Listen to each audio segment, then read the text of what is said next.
Bonjour Essar. Bonjour Tom, et bonjour tout le monde, hein. Ça fait un bout de temps peut-être qu'on ne s'est pas vu. Oui, oui, on a fait deux sites reps spéciaux d'affilée, le 3 et le 4, hein. Et donc on reprend les sites reps classiques, à ceci près qu'aujourd'hui nous fêtons les 3 années de site rep Essar, puisque le premier site rep, sauf erreur de ma part, c'était le 11 septembre 2016, et nous sommes le 20 septembre 2019. 3 longues années pendant lesquelles vous nous avez offert au moins une centaine d'heures d'informations globalement concernant la Syrie, nécessaires, absolument indispensables pour éviter de se laisser endormir par les inepties et les mensonges et la propagande diffusée, euh, je dirais, à flot continu par les médias mainstream occidentaux et en particulier français. Donc bon anniversaire et merci Essar pour ces 3 années de travail acharné parce que ça prend du temps, vous n'êtes pas toujours disponible, la situation n'est pas toujours simple, hein, il fait quelquefois très très chaud en Syrie et on essaye de jongler avec les températures, votre emploi du temps qui est chargé malgré votre retraite. Donc merci pour tout ça Essar. Et bravo pour ces 3 années complètes d'information qui nous est vraiment indispensable. Merci à vous Tom aussi et merci à tous les auditeurs en fait qui nous suivent et qui rendent ce travail possible et nécessaire. Euh, et merci pour cette collaboration parce que de toute façon il faut pouvoir être deux pour le faire et c'est très très bien qu'on puisse, c'est notre vocation de pouvoir donner effectivement la vraie version des réalités à tous nos auditeurs et spectateurs et puis surtout contrecarrer le flot de mensonges que vous l'avez bien dit qui est diffusé à longueur de journée et 24 heures sur 24 systématiquement dans tous les médias mainstream, y compris les médias arabes mainstream, hein, donc les médias de l'Arabie saoudite et puis du Qatar, etc., qui est de la BBC, parce qu'il y a toutes ces antennes ont aussi des antennes en arabe. Notre devoir envers la réalité et envers le monde, c'est de faire connaître la réalité du terrain, alors que la voix de la Syrie a été occultée depuis le début de cette guerre ignoble contre la Syrie. Donc, je vous remercie et puis je salue tous nos auditeurs et spectateurs. Nous démarrons notre site REP 69 Oui, avec plaisir et puis nous vous promettons, il y a quand même, et il est très riche et il y a effectivement énormément d'informations qu'on voudrait vous donner. Sans trop vous importuner aussi, mais donc ça va être un concentré assez important. Voilà. merci Essar. Alors Donc, on peut commencer par... Voilà. oui, on va commencer Allez-y, allez-y. comme d'habitude, On va j'allais commencer dire, par par la la situation. Palestine, hein. Exactement, et je vous laisse la Voilà. parole, bien Et évidemment. donc, en Palestine, la situation est très, très grave, hein. En fait, je rappelle quand même qu'on était, et jusqu'à présent, en campagne électorale de Netanyahou, qui n'a pas hésité à tirer partout, en fait, aussi bien, je vous rappelle qu'il a tiré en Irak, contre les positions de Hashd al-Sha'bi en Syrie, contre la Syrie, et prétendu et au Liban. Et en fait, parallèlement, il y a eu des tirs contre Gaza, l'armée israélienne a commencé par envahir, mais de manière une véritable escalade dans la violence, pas face à la population palestinienne. D'une part, au niveau du blocus économique, ils ont diminué de 50% toute la ration de l'argent qui est donné aux Palestiniens, sachant que c'est l'argent qui est collecté qui est l'argent des Palestiniens, ce sont leurs impôts qui leur sont retournés, et donc l'État d'occupation prélève de plus en plus de quantités importantes et il donne une petite ration donc aux Palestiniens, 50% cette fois-ci seulement. Ils ont diminué 50% la production d'électricité aussi à Gaza. Et donc, il resserre l'étau contre la population palestinienne, espérant que pour pousser les Palestiniens à l'exode et mettre la main sur leur territoire. Il y a eu aussi des agressions aux alentours de Jérusalem contre la population, pas seulement des violations de domicile, mais des destructions de domicile et des destructions de villages entiers, des violations de domicile à Ramallah, des violations à Naplouse, des violations partout dans toutes les villes de la Palestine qui sont censées être sous l'autorité palestinienne, mais maintenant l'armée israélienne s'y balade comme elle veut. Donc elle viole les domiciles, elle arrête les personnes, elle arrête les enfants, les femmes. Ils appellent les enfants à des soi-disant interrogatoires, etc. Des enfants de 4 ans, de 6 ans, etc. Donc cette horreur se fait avec la complicité d'un tas de pays et la complicité surtout aussi de l'ONU.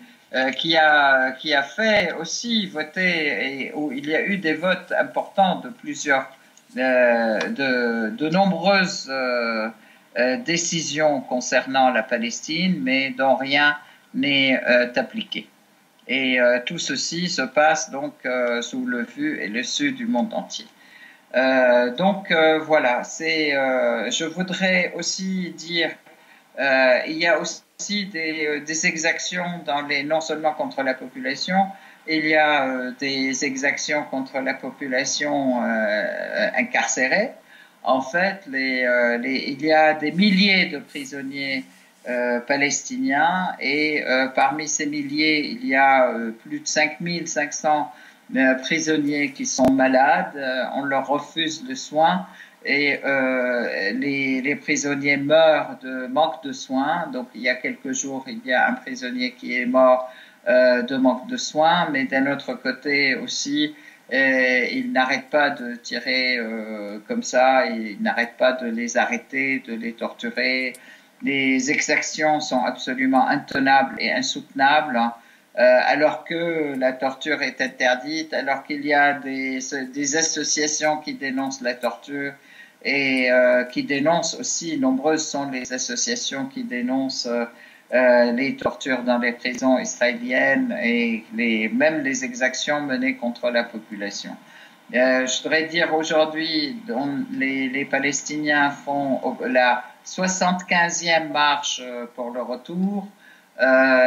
Toutes les marches pour le retour subissent des tirs de l'armée israélienne. Il y a des dizaines de morts et de blessés à chaque fois. Tout ceci, encore une fois, alors que c'est un droit de manifester, tout ceci, encore une fois, se déroule sous les yeux du monde entier et qui continue à soutenir cet État fantoche et cet État qui a été créé sur les décombres de l'État palestinien et sur la Palestine, et la population de la Palestine ne se laissera pas faire. Ça ne fait qu'augmenter la détermination du peuple palestinien, ça ne fait qu'augmenter aussi la force des liens avec l'axe de la résistance et avec tous les pays qui résistent dans la région, notamment l'Iran, la Syrie, le Hezbollah au Liban, et bientôt, j'espère, l'Irak et le Yémen qui résistent héroïquement contre cette agression de l'Arabie saoudite et des États de la coalition, dite la coalition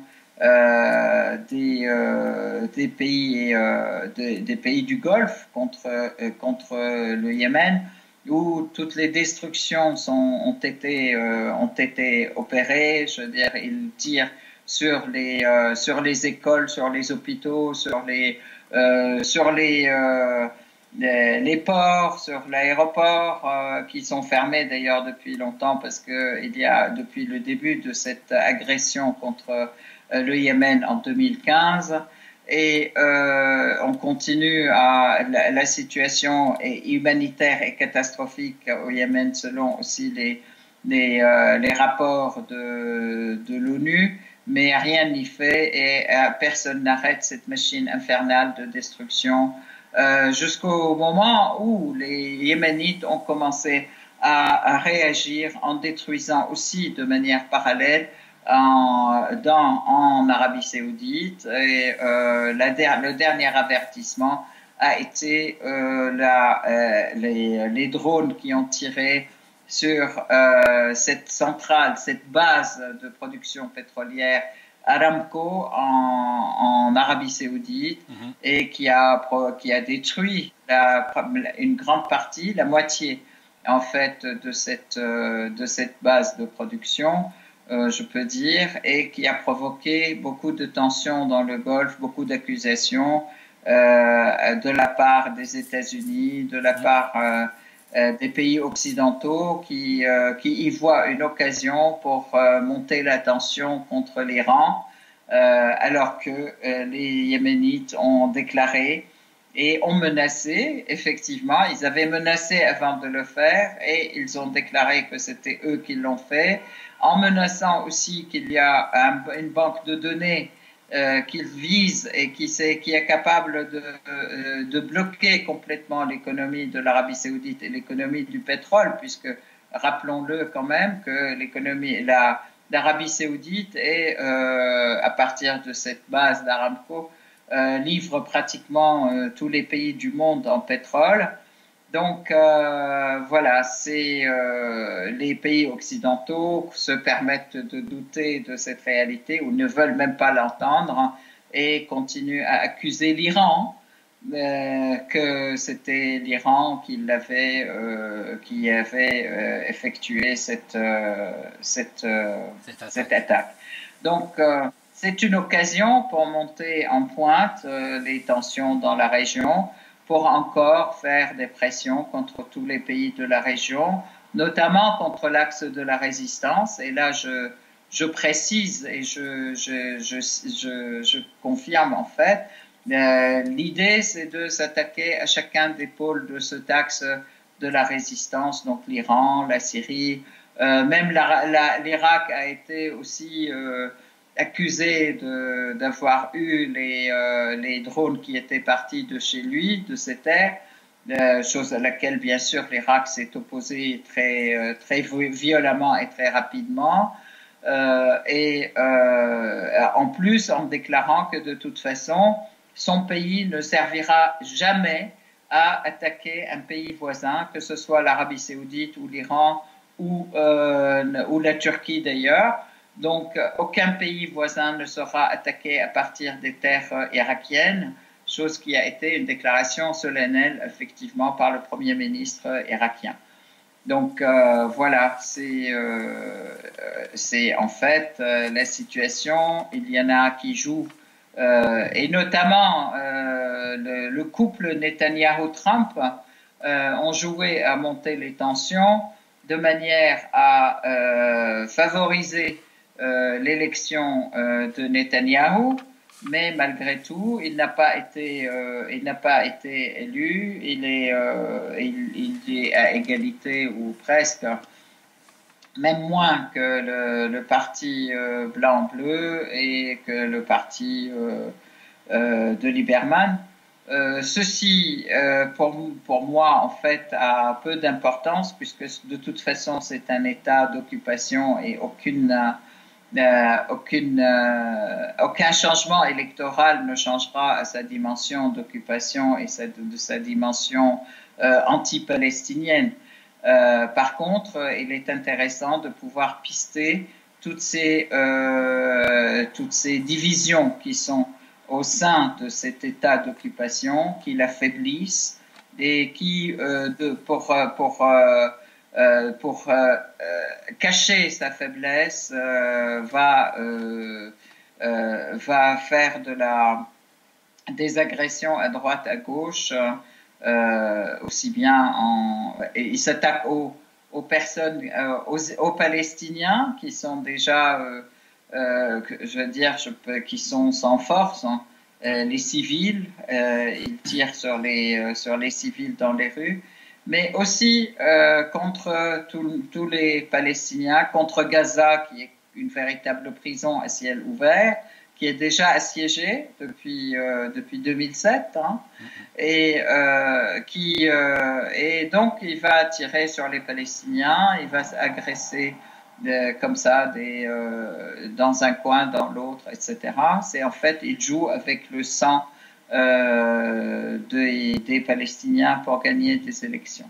Et en fait, la riposte, comme on l'avait dit la dernière fois, la riposte de Hezbollah à ces agressions israéliennes au Liban a montré aux Israéliens que Netanyahou jouait aussi avec leur sang à eux pour ces élections à lui et pour fuir la prison dont il est menacé s'il n'est pas Premier ministre.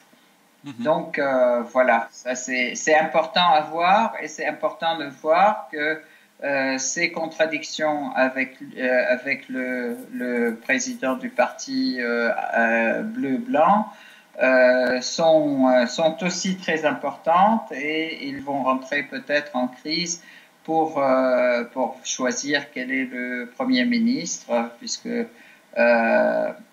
Netanyahou veut absolument être Premier ministre pour se sauver sa peau de la prison, sa peau et la peau de sa femme de la prison, alors que c'est lui qui a le moins de voix par rapport à l'autre parti.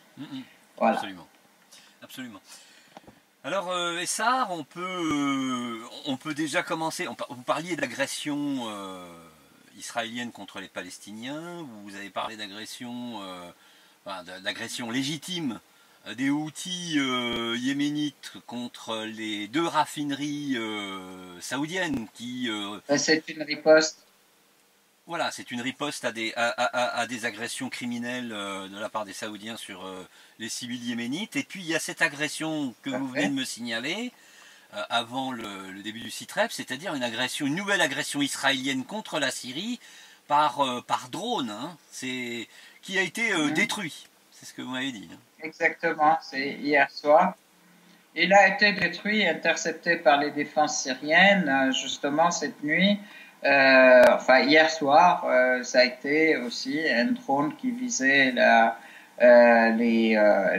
banlieue de Aqraba, qui est une banlieue de Damas.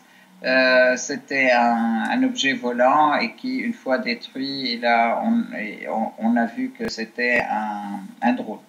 Donc voilà, ça c'est encore une fois, mais je pense que ça va être répondu en temps et en heure que nous choisirons. Oui, ça se cumule. Que la Syrie choisira. Voilà, oui, absolument.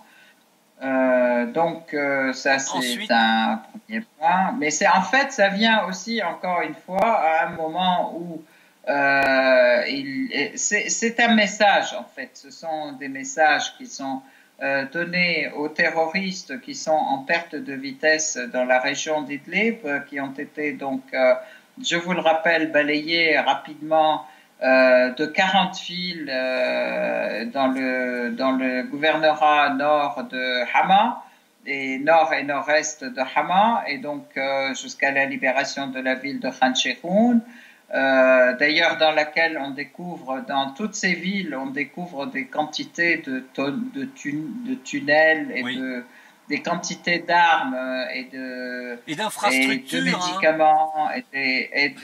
et d'explosifs, etc. Oui. Turcs, occidentaux et turcs, oui. Qui montrent bien qu'aussi la connivence de la Turquie avec les terroristes. Hein.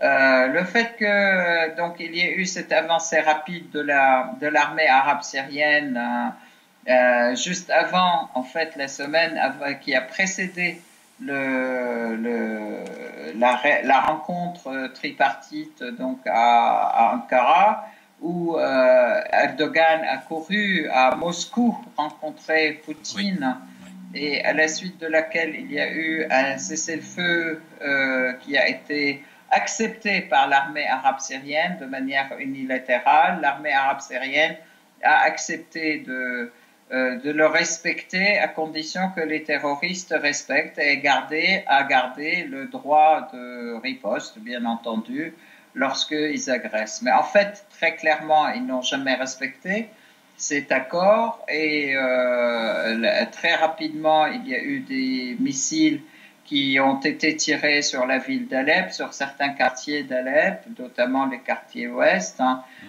sud-ouest, et des missiles qui ont été tirés sur certains quartiers de Latakia, en fait, des faubourgs de Latakia et des faubourgs de Hama. Il y a eu notamment une agression très très violente, en fait, dans les lieux, en fait, vers les villages qui ont été libérés, dans une tentative de reprendre leur position. Cette attaque a été donc répondue aussi de manière très violente par l'armée arabe syrienne. Et malheureusement, il y a eu des martyrs de l'armée arabe syrienne, mais eux, ils étaient parmi les terroristes. Il y a eu beaucoup de morts et de blessés, et qui ont dû courir, se réfugier un peu plus dans la région d'Idlib qui est sous le contrôle, et dans la base dite de contrôle des Turcs, la base Mourek, là. Et donc, c'est pas une base, en fait, c'est un centre de patrouille, disons. Donc, encore une fois, ça montre clairement la connivence entre les Turcs et les terroristes. Oui. Et bon, donc voilà, il y a eu donc un retour, je peux dire, depuis ce moment-là, ça continue. Il y a eu une escalade de la part des terroristes qui essayent de reprendre du terrain, qui essayaient de reprendre du terrain juste avant les rencontres, les pourparlers du 16-17 septembre, qui étaient donc les rencontres d'Astana et des pays garants, donc de l'Iran, de la Turquie et de la Russie. Alors, c'est Astana en Turquie, du coup. C'est une version d'Astana. Astana, elle a eu lieu. Oui, cette version d'Astana a eu lieu donc en Turquie, à Ankara. Et en fait,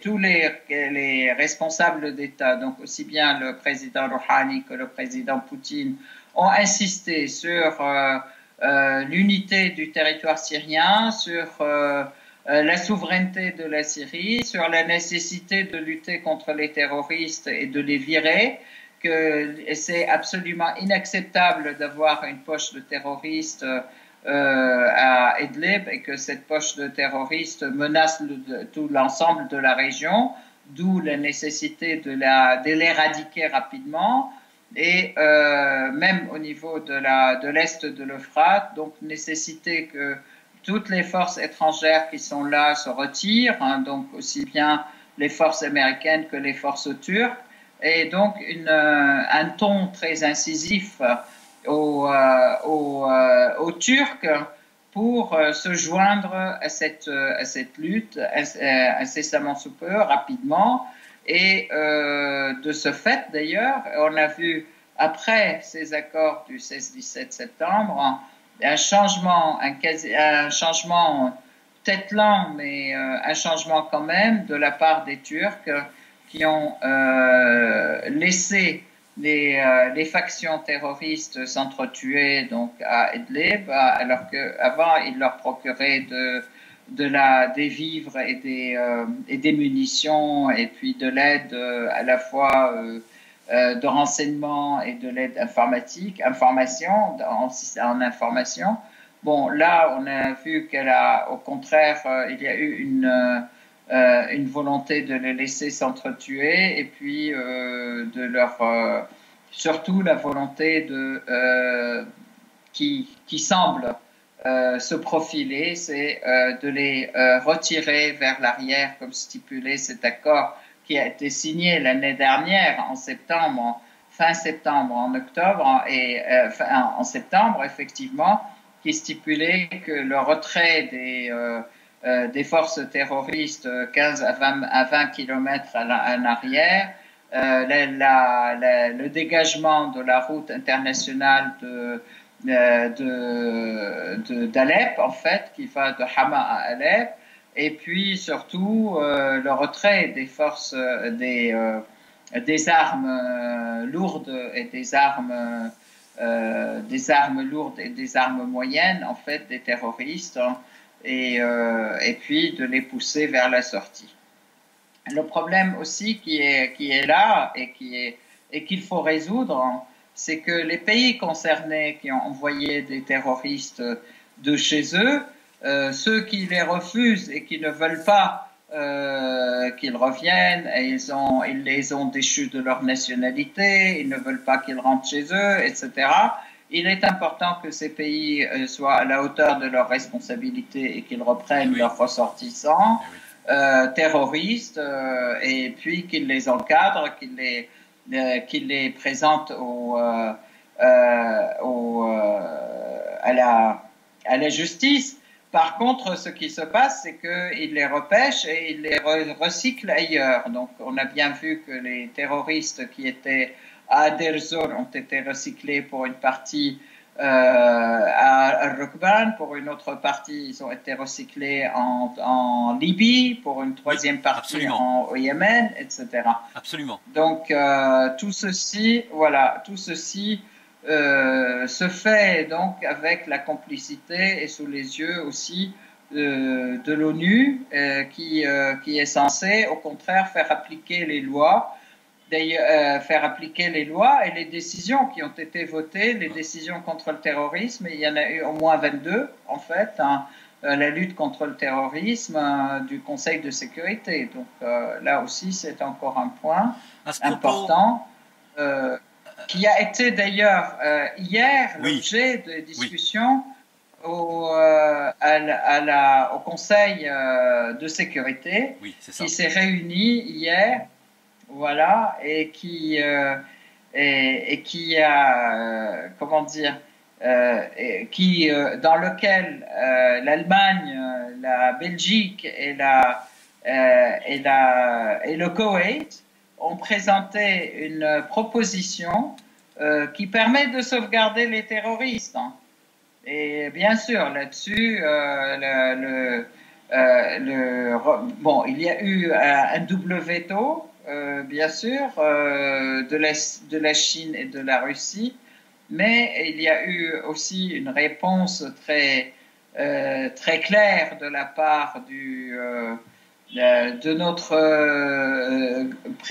notre ambassadeur chef de la mission permanente à l'ONU à New York, qui est Dr Bachar Jafari, qui répondait que c'était absolument incroyable et que le Koweït a aussi des terroristes et il a présenté les rapports, les noms, etc. des terroristes koweïtiens en Syrie. De la même manière la Belgique, etc., et a exigé qu'il y ait le fait qu'il y ait eu quand même autant de décisions qui ont été prises pour lutter contre le terrorisme par le Conseil de sécurité et des décisions qui exigent le respect de la souveraineté de la Syrie et le respect de la charte de l'ONU, etc. Il a invité tout le monde à faire respecter, et surtout au Conseil de sécurité, à faire respecter ses propres décisions, en fait. Donc, avec preuve à l'appui, avec tout ce qui se dit, tout ce que font tous ces États. Et en fait, surtout, à traiter avec l'État souverain syrien pour le retour des réfugiés et ne pas bloquer les réfugiés aussi parce qu'ils sont en train de les utiliser pour en faire comment dire, une affaire qui bloque justement une affaire contre l'État syrien. Et en fait, alors que l'État syrien et l'armée arabe syrienne avancent et protègent la population, par exemple, l'ONU est absolument absente des passages humanitaires qui ont été ouverts par l'État syrien et par la Russie depuis la semaine avant les accords, avant Astana, Turquie, si je peux dire, avant la rencontre tripartite à Ankara. Oui. Il y a eu des passages humanitaires qui ont été ouverts pour permettre à la population, à Idlib, donc pour permettre à la population qui veut fuir les terroristes et leurs exactions de pouvoir aller dans la région protégée par l'État syrien. Or, il se fait que les terroristes sont en train de tirer sur la population. Il y a eu donc le passage à Sawan et un passage à le passage aussi à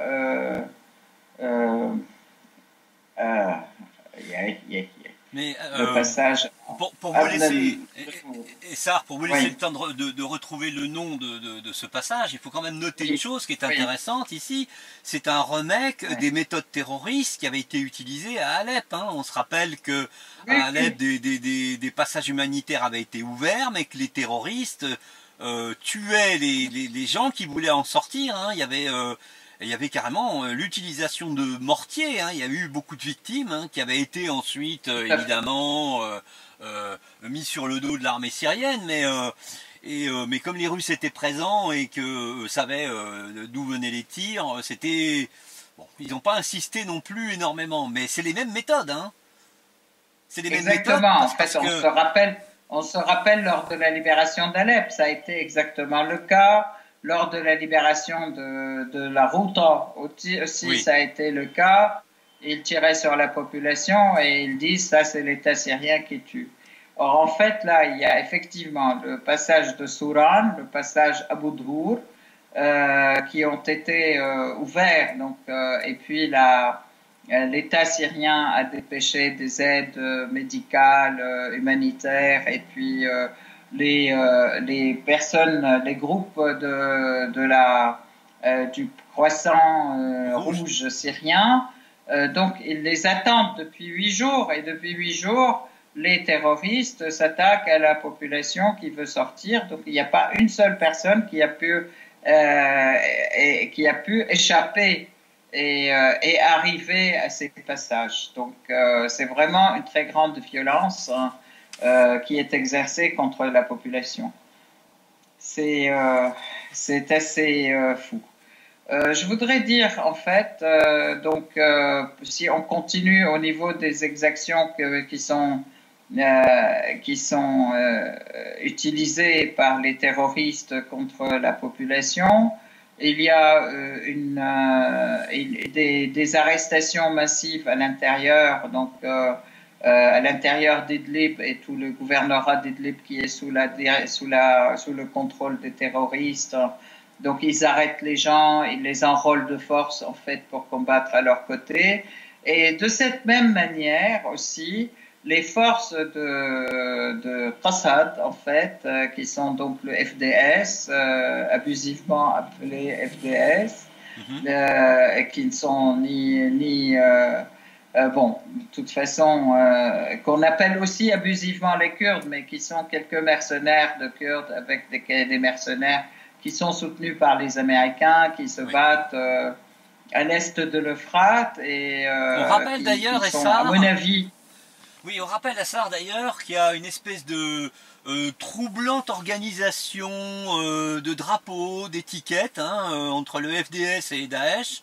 C'est-à-dire que on prétend du côté américain que Daesh a disparu, mais de toute évidence, les terroristes qui faisaient partie de Daesh ont été intégrés dans les FDS et vice-versa. Hein. C'est-à-dire que Effectivement. On sait pas trop ce qui s'y passe, mais de toute évidence, compte tenu de ce que subit la population syrienne qui se révolte courageusement, sans armes, hein, face à des milices qui sont absolument crapuleuses et criminelles, comme les FDS, hein, des milices des FDS qui tirent dessus, hein, qui tirent sur les civils. Hein. Exactement, qui tirent sur les civils, qui les enrôlent de force aussi dans leur et qui les pillent, qui les tabassent, qui leur prennent leur argent, leur maison, franchement, c'était des scènes de pillage et de destruction aussi qui sont très violentes. La population se rebelle contre eux. Mais c'est vrai que d'un autre côté, je voulais dire, et vous avez raison de le signaler, FDS et Daesh, c'est des vases communicants. Et donc, de la même manière d'ailleurs que les forces le rameau de l'Olivier là des Turcs et l'armée dite armée syrienne libre qui n'a rien de syrien et rien de libre mais qui n'est rien d'autre que l'armée turque, etc.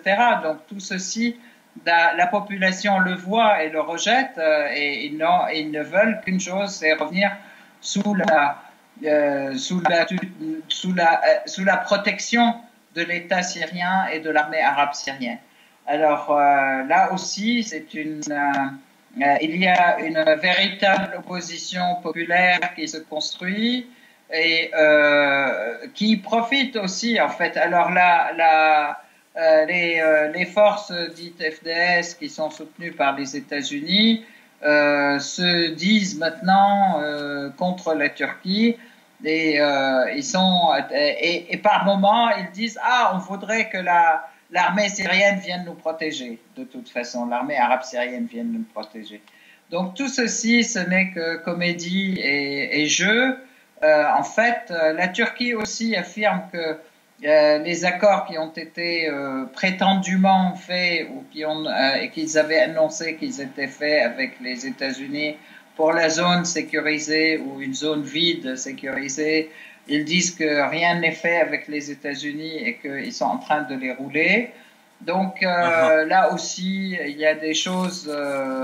On espère que la Turquie va reprendre aussi ses esprits et voit que de toute façon, la seule sécurité nationale qu'elle peut avoir, c'est d'avoir l'armée arabe syrienne effectivement à ses frontières, qui tient ses hordes et ses populations, et que c'est l'armée. Jamais il n'y a eu de problème avec l'armée arabe syrienne historiquement, mais que ce sont plutôt les Turcs qui ont fait.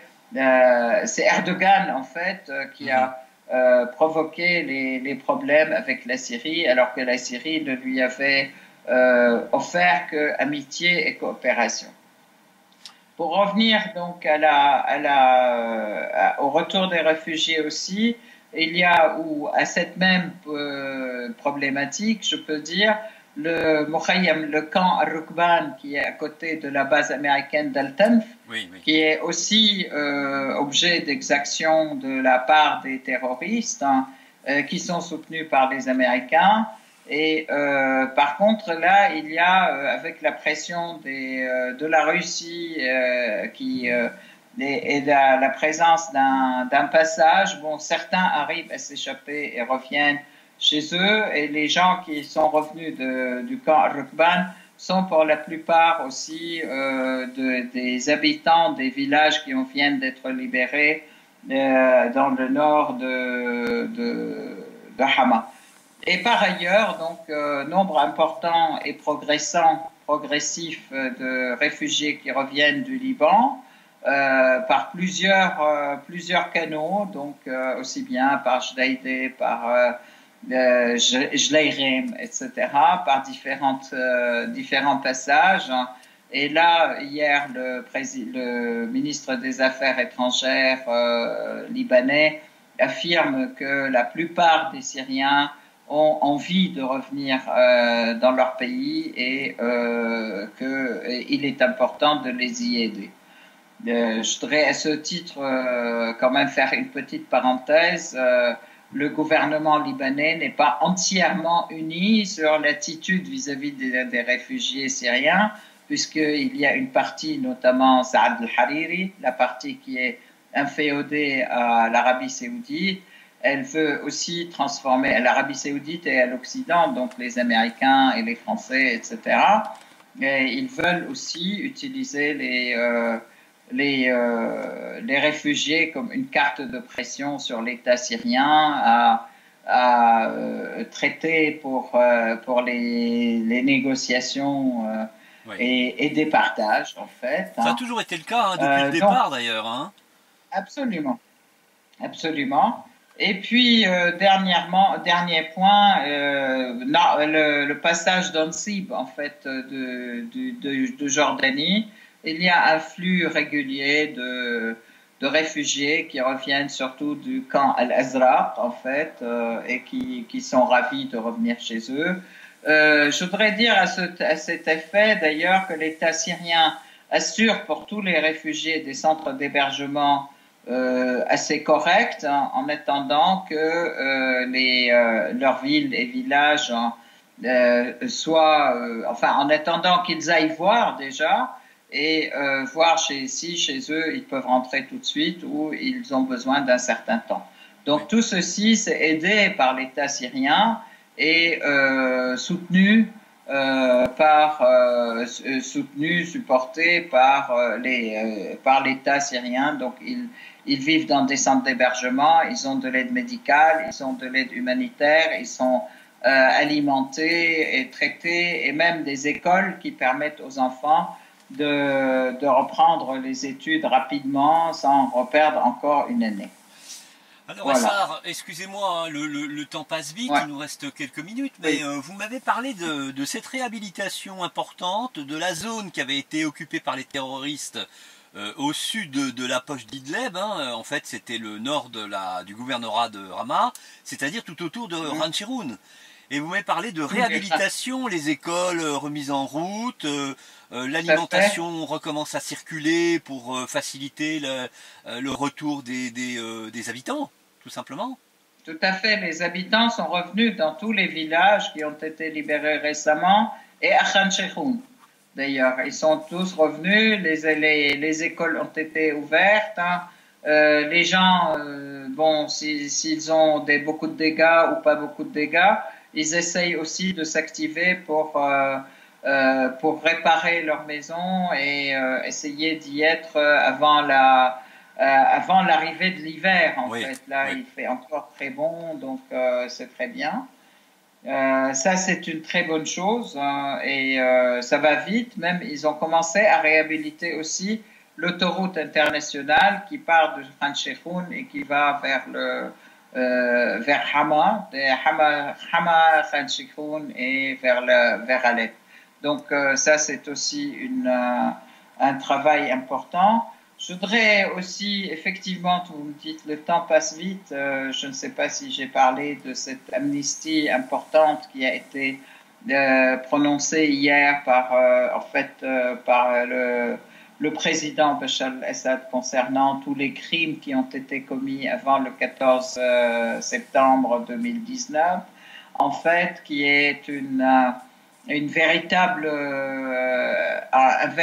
appel à tous les ressortissants et à tous les citoyens syriens de revenir vers la Syrie, et en fait qui montre la plus grande clémence en fait vis-à-vis de ces citoyens par rapport à certains crimes. Donc là, c'est les crimes de fuite, les crimes de fuite du service militaire, c'est la réhabilitation des gens qui décident aussi de revenir vers la patrie. Donc c'est aussi une ouverture, une très grande ouverture pour des réconciliations, pour des retours de certains, voire même des gens qui ont pu porter des armes contre l'État syrien et qui se repentent et qui montrent qu'ils ont été plutôt obligés de le faire, parce qu'il y a un grand nombre de personnes qui ont été enrôlés de manière obligatoire et de manière, Oui. comment dire, coercitive Oui. par les terroristes dans leur rang. Donc là, c'est une manière de dire qu'on verra cela avec la plus grande clémence, hein, et les cas seront traités très bien. Maintenant, je voudrais dire quelques mots quand même en ce qui concerne quand même les aspects de revie, de vie Oui. en Syrie qui vraiment palpitent de vie et d'activité. Donc, l'ouverture du 31e salon du livre à Damas, qui était aussi après le salon, la foire internationale de Damas, une très grande victoire de la Syrie qui abrite 280 maisons d'édition et qui est donc aussi accompagnée par des films, par des conférences, etc. Malgré les pressions américaines, hein, donc, pardon, il y a eu. Je vous en prie. Excusez-moi. Non, je vous en prie. Il y a eu un salon de la reconstruction qui a lieu actuellement. Il y a 48 compagnies internationales. Il y a la rencontre des sculpteurs à Tartus. Il y a un festival des expatriés, donc dimanche, lundi, mardi à Safita.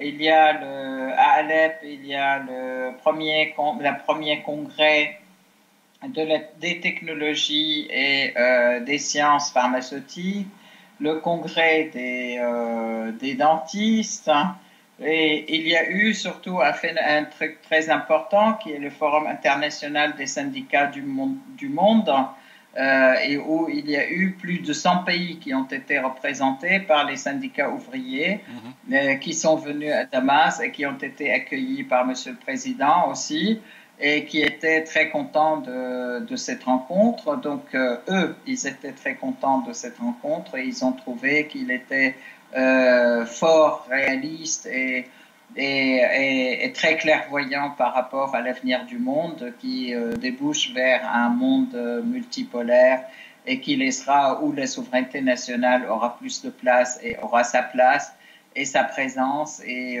où il y a des coopérations entre les différents pays sur une base d'égalité et sur une base gagnant-gagnant.